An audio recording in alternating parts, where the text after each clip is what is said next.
All right, welcome back everybody. So we are here again after I logged out and I logged into my account.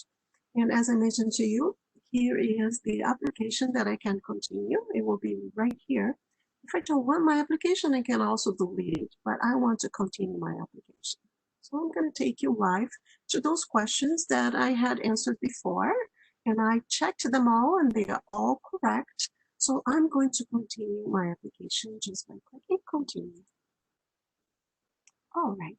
So this part here just tells you which steps, how to save the application. I'm going to go through the same steps with you, so that's okay if we keep that. And ending with your payment of your fees. All right, so the document checklist. How do you complete your forms? All right, the first thing is this is the form that you have to complete. It's best if you open the form in Explorer, but if you don't have Explorer, you can continue and just save the form. It will save anyways. So if you click on that, you will see that the form will not show. It will show this white page, but if you come and you click with the right button of your mouse, it will give you the option of save as.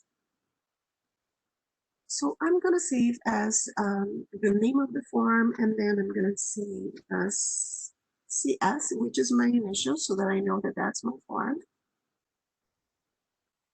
Okay, so my form is saved for sure, all right? So I will come back to that. And I will explain the rest of the documentation. So any doubts that you have, that question mark beside will show you what it is, the instructions that you have on how to complete the forms, right? So you would just click on those to know what they are, okay? The supporting documentations you're going to need is the recent education transcript. As I said to you, it could be the unofficial transcript from your study center. Family information required, that's to tell if you have a family member that is here. So you would complete that form. Completion of studies, a letter. So that's your completion letter that you would receive also through your study center. You can download from there. Passport required. It tells you which pages and which one you would have to present if you don't have a passport. A digital photo. It also explains how to take your digital photo. That's the explanation there. And there are some optional documents. Remember, I mentioned that you could continue with a temporary resident visa. You don't have to do that now. And the client information, this is for you to explain any problems you had. So for example, let's say that one of your semesters you had a part-time status. And the reason being is because maybe you failed a course that was a major course, mandatory course for you to continue on the following semester.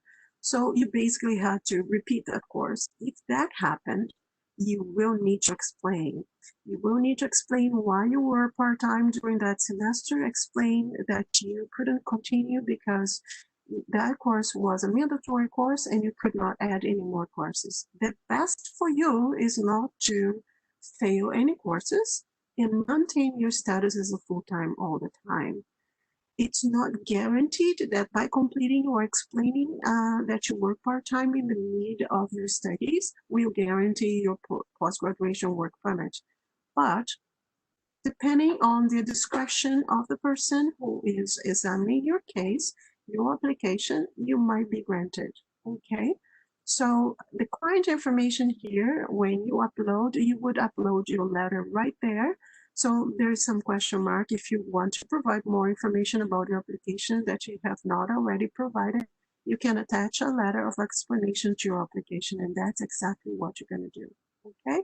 To upload any of your files, you're just going to click on upload file and then go to your computer, browse, and then you're going to pick up the file and then upload it. Okay? All right. Okay. So going back here, the last thing you need to know is how much money you're going to pay. And of course, the work permit is $150. However, You also have to pay for the open work permit holder fee. I know you're going to say, oh, I'm not applying for that. Yes, you are. So your post-graduation work permit is an open work permit, and therefore there is a fee. So the total that you're going to have to pay is $255, okay? And then you would exit and save your application, all right? So from this point on, you would just go back to where you saved your application, complete the form, upload here, upload all your documentations, okay? And then you would pay for your fees. Okay, all right. So that's it for now. And in the next part, I'm going to come back and we're going to complete the form together. Okay, stay with me.